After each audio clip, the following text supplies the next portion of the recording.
की नारी के कई रूप होते हैं। एक हमारी माताएं हैं, एक नारी नालियों में, एक नारी हल में, एक नारी ये भी होती है चलना बंद हो जाए तो शरीर मुर्दा, और एक नारी है माया और एक है भक्ति। यहाँ बात है माया और भक्ति की। जहाँ भक्ति होती है वहाँ माया नहीं ठहरती है, और जब माया होती है वहाँ भक्ति नहीं ठहरती है। सीता को देख के सम्मोहित हो गए, पूजन किया गणेश जी का।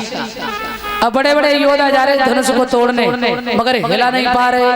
और लिखा है तुलसी बाबा ने, भूप से श्रद्धस एक ही बारा, और लगे उठावन टरे नटारा। एक सहस्र 1000 का होता है, और यहाँ कितने 10,000। भूप सहस्र 10, तो कितना बड़ा धनुष था जो एक ही संग लग गए। कितना बड़ा जनक का महल था जो इतना बड़ा धनुष रख गया। ये चौपाई कब लिखी है? एक बार रावण ने करी तपस्या भोले बाबा की। भोले बाबा प्रसन्न भये, सो कहीं मांग ले वरदान। तो बोले जे धनुष देव। भगवान ने कही ले जाओ, मगर एक बात ध्यान में रखना, तुमने कहीं रास्ते में रख दिया तो उठा नहीं पाओगे। रावण ने कहा रखेंगे ही नहीं, ले गए। अब भोले की महिमा, भगवान की महिमा, बड़ी जोर से लवशंका लगी। अब क्या करें? शेषरवा अर्जुन आ रहे थे, शेषरवा अर्जुन को धनुष दिया और लवशंका करने लगे रावण, मगर पैसा बंद ही नहीं हो रही। धनुष भारी हो रहा है, भैया जल्दी आओ जल्दी आओ जल्दी आओ। और जितना इतना वजन बढ़ा, इतना वजन बढ़ा कि अरे झम जमीन। अब रावण की पैसा बंद आए और कही भैया हाँ जो तुमने रख दो वो उठा नहीं पाओगे। भोले बाबा को वचन, बोले बहुत भारी हो रहा था। सो दोनों लगे एक संग उठाने। भूप सहस्र 10, यहाँ लिखी चौपाई। भूप माने राजा, राजा है रावण। सहस्र, सहस्र भुजाएं हैं सहस्रवा अर्जुन के। भूप सहस्र 10, 10 शीश हैं रावण के। एक ही बारा, एक ही संग लगे दोनों, और लगे उठावन टरे नटारा। रावण जैसे योद्धा ने नहीं उठा पाया, तब जनक ने ये प्रतिज्ञा करी, ऐसे शादी नहीं, अपने यहाँ स्वयंवर रखेंगे। ध्यान देना, एक धनुष उठा पाए जनक को दुख बहुत। चले जाओ, कहा देख रहे बैठे बैठे मौत आ गए। हमारी लली कहियो कि कोई बर नहीं है, चले जाओ। अरे कुआरी लली रही और फिर था पेज धनुष की रानी। कुआरी लली रही फिर था पेज धनुष की रानी। अरे गौ छत्री पे धनुष न टूटो, गौ छत्री पे धनुष न टूटो। अरे सब विभागी लली को कूदो, सब विभागी लली को कूदो।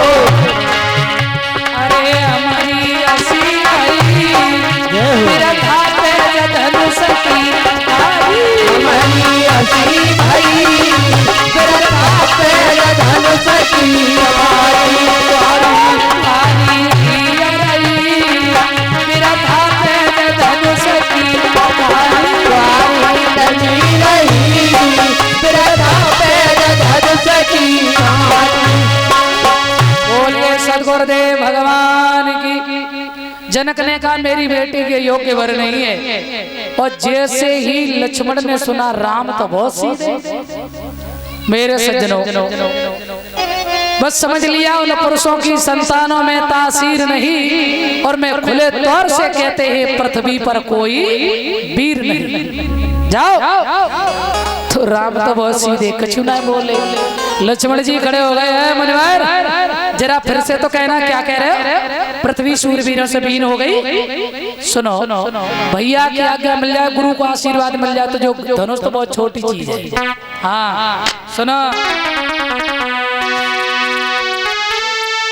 बस समझ लिया उन पुरुषों की और संतानों में तासीर नहीं। क्या कहा जनक, फिर तो बोलो पृथ्वी पर कोई।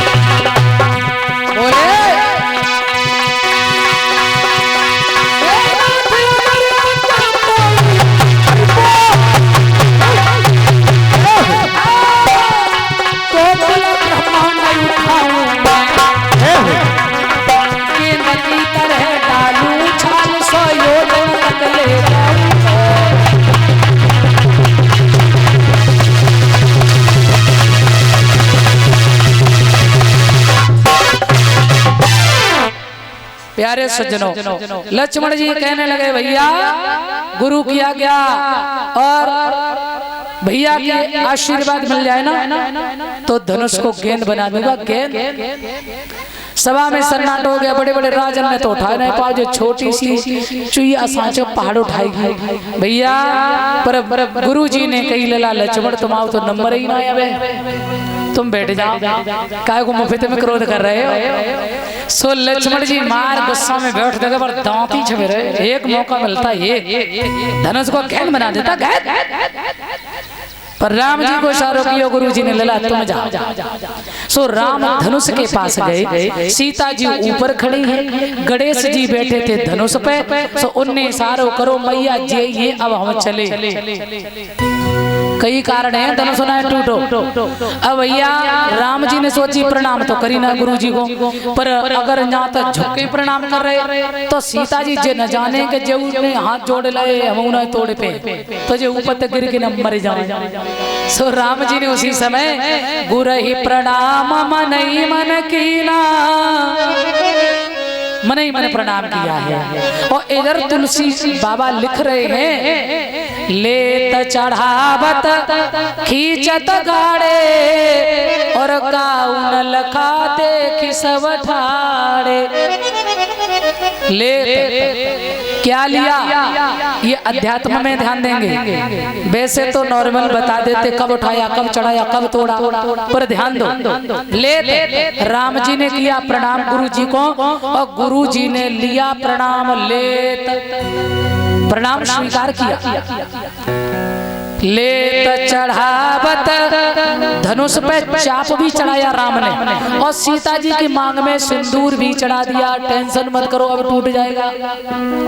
लेत चढ़ावत खींचत गाढ़े, जनक के मन में जो दुख था उसे भी खींचा और जो धनुष पे चाप थी उसे भी खींचा।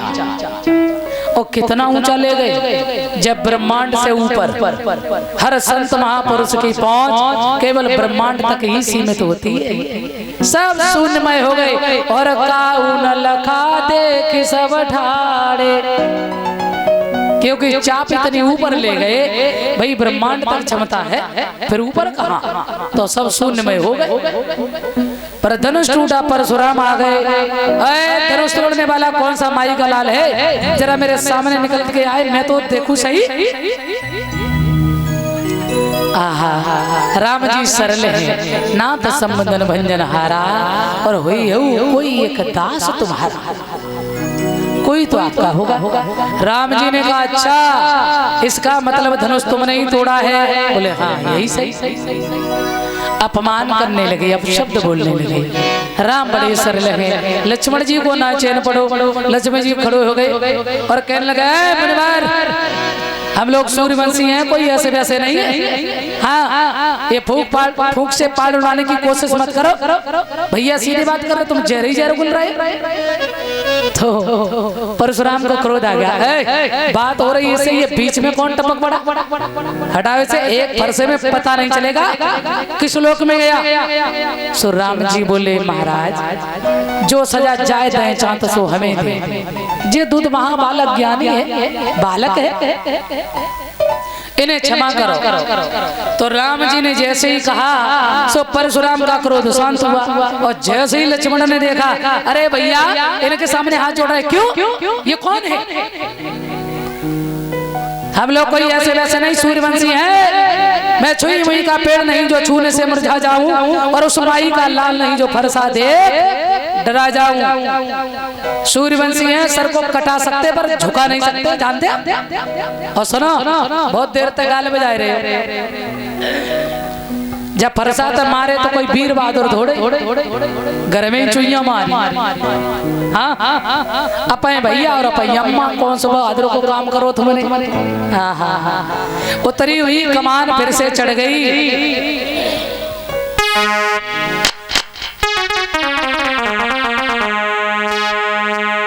परशुराम कहने लगे राम जब तुम बोलते हो तो क्रोध शांत होता है और जिस समय ये बोलता है ना तो ऐसा लगता है कि हजारों बिच्छू डंक मार रहे हो, हटा लो इसे, फरसे से मौत होगी।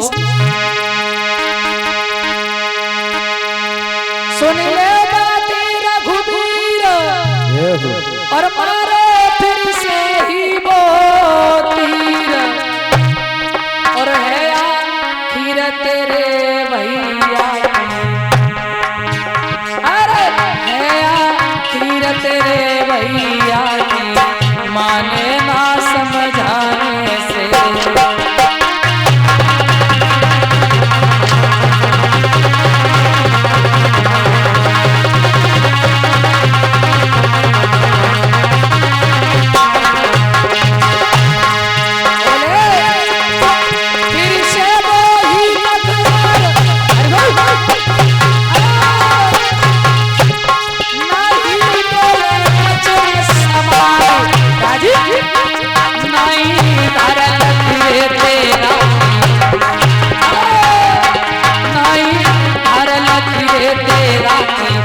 हटा लो इसे। एक परसे में मौत होगी इसकी। उसी समय विश्वामित्र आगे और कहने लगे परशुराम किन पे क्रोध करे, जे ब्रह्म है, भगवान है। अच्छा ये भगवान है? बोले बिल्कुल। तो ये टूटे धनुष पे दोबारा चाप चढ़ा दे तो हम समझ लेंगे। सो राम को आज्ञा दई, चाप इन्हों की संशय दूर करो। सो राम जी गए, पुनः धनुष पे चाप चढ़ाया। परशुराम को विश्वास हुआ, राम को प्रणाम करके मंदराचल पर्वत की तरफ चले गए। बोल सियावर रामचंद्र भगवान की। आ जाइए अब सीता जी सहेलियों के साथ